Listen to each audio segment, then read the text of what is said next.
Hey, genealogy queens, how is everybody? It's been a while. It's been a long time since I have made a video. And I know you guys all were probably worrying about like, oh my god, where is he? What is he doing? Has he stopped making videos? Oh, no, that is not the truth. I've just been very busy, and the surprise that I had for you guys when I had made the first Louisiana video was I actually went to Louisiana. That the day I made that video, like a couple hours later, I left for Louisiana, and I actually got to learn so much about Louisiana, people, culture, and the problems that are going on right now. So the trip to Louisiana was a university funded trip. I had to apply to do it and get in and everything, and I applied and I got it, and it was a beautiful experience that I could have, and I would do it again if I ever could. But basically, me and other students, me and 10 others, me and 8 others. Wait, okay, so me and I'd say 8 or 9 other students, along with 8 or 9, maybe 8 other students and 2 people. I'm not going to count right now. That's not what this video is about. But me and other students went to Louisiana, and we went to explore coastal land loss, the coastal land loss that is going on in Louisiana, the Louisiana coast. I got to go to New Orleans. Oh my God. I got to see the French Quarter.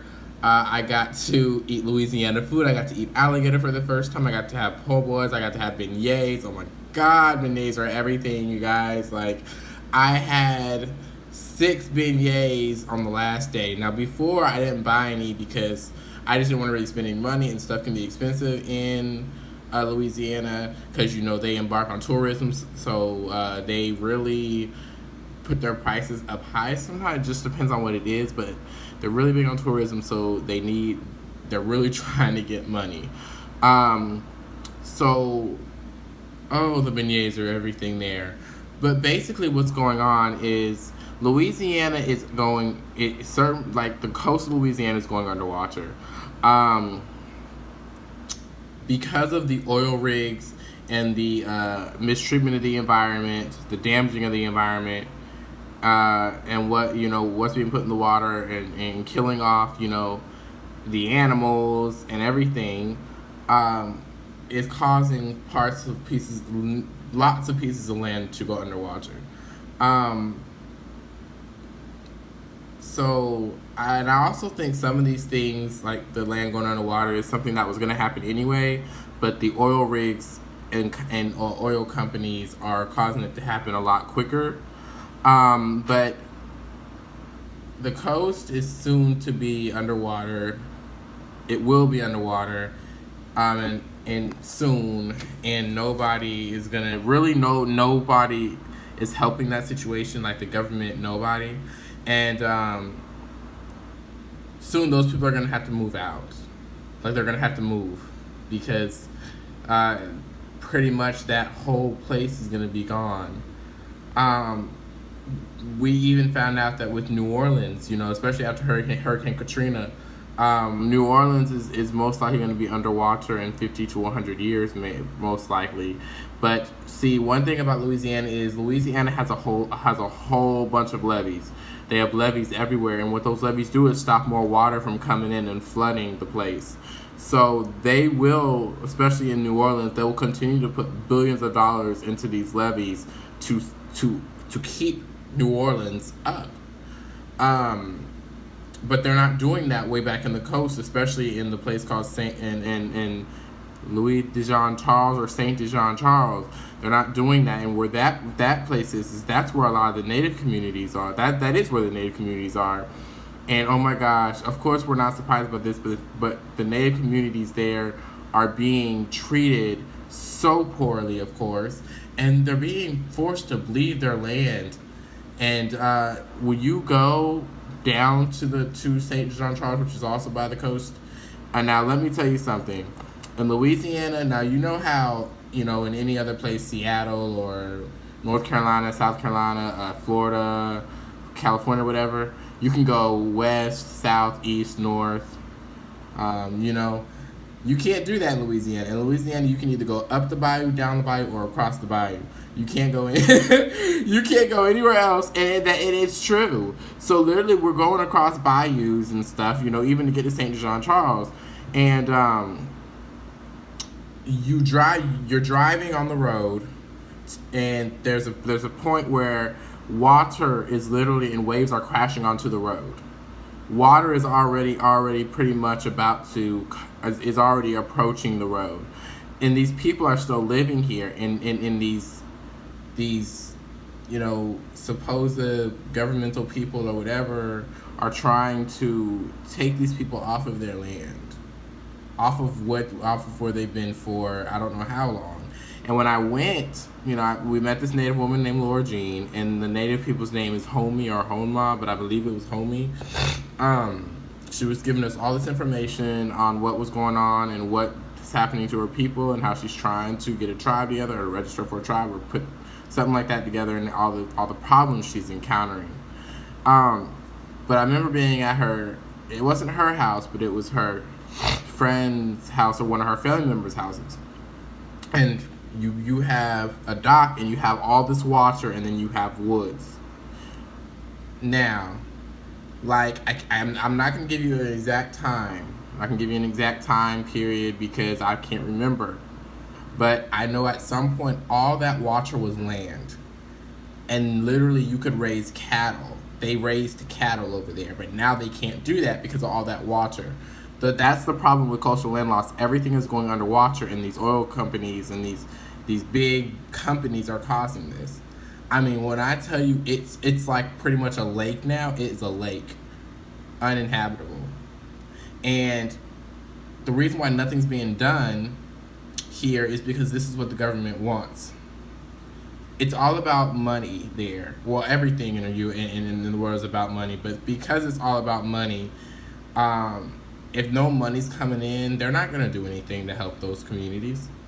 Now, they'll help New Orleans because New Orleans probably has a better chance of embarking on tourism and makes more money, which I'm pretty sure they do. So they're able to put billions of dollars into those levees. And they're not going to give New Orleans up. New Orleans has way too much history there. However, so does Grand Isle, where I also was, and so does St. Jean Charles.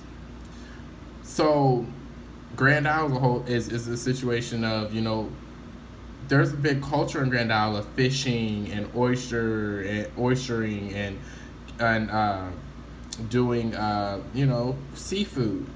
That's a big culture there. But soon that culture is going to have to be moved somewhere else because there's just this continuous thing of land just disappearing underwater, and it's a big problem, and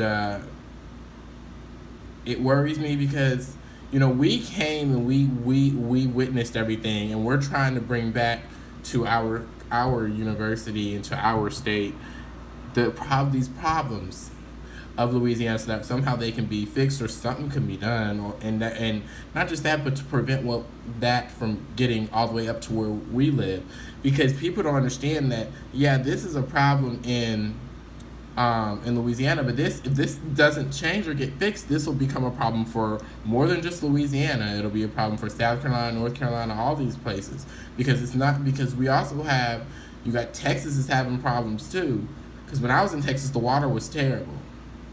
Part of that is because of these oil companies.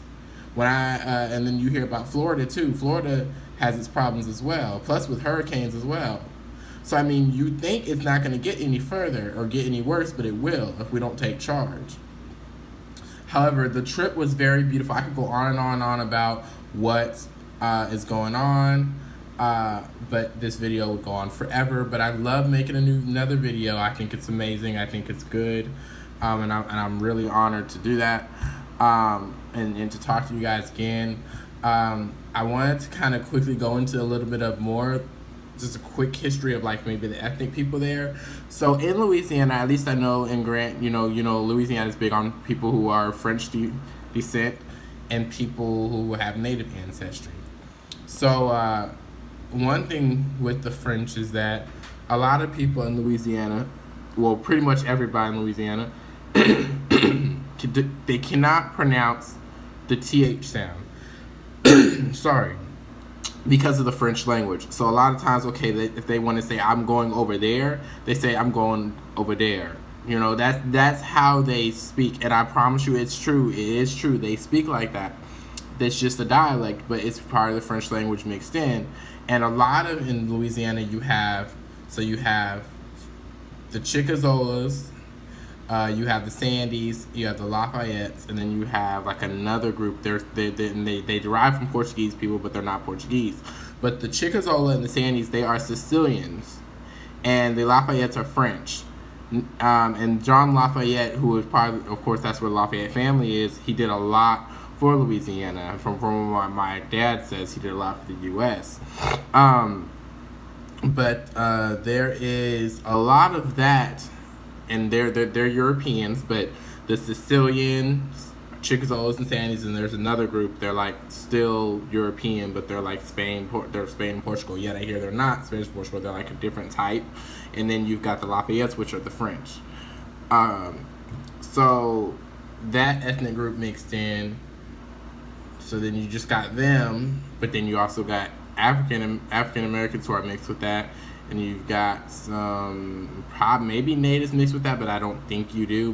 But you do have a lot of native people, like in Saint Jean Charles. You have a lot of native people who look white. I mean, they probably are white, like 80% white, and the rest native. That doesn't stop them from being native, but that's what it is. And we were also talking about that. Miss Laura Ann was telling me about blood quantum and how the government forces people to think they need to be a certain percentage of a Native American to be even part of a tribe. And this is where we get into percentages. And I've talked about this. I've talked about percentages and how people believe they need to be a certain percentage to be considered something. But you can be less than 1% something, or you could be 1% something is a native or something else, and still be that. That's still in your blood. And she was telling me how the government is making people believe this, especially towards native tribes, and it's causing a lot of separation, it's causing a lot of confusion, and it's causing a lot of problems. Because with blood quantum, it's like if you want to be Apache, they're saying, okay, you have to be 75% Apache to be in this tribe, but if you're only 60% Apache, you can't be a part of this tribe. So the blood quantum is a big deal to the government, but it's causing problems in these other communities. However, I can go on and on about this, but I learned so much, and it's very eye-opening, and it's just really, knowledge is power, and I think that is very good to be able to go to another part of the U.S. or anywhere and learn about the problems that are going on there and have a different mindset and a different look on things. So I will be making more videos soon because I haven't made a video in 2 weeks. However, before I end this video, I wanted to say again, it's good to see everybody again. I hope everybody is doing good. And I also want to let you guys know that my brother Gary bought an Ancestry DNA test like a week ago. So I'm so happy that he did, and I'm so excited to get his results back, and I'm so excited for him to get the kit and to do the kit and all of that. So I'm really excited to see where that goes. So yeah. So I will see you guys in the next video. Bye.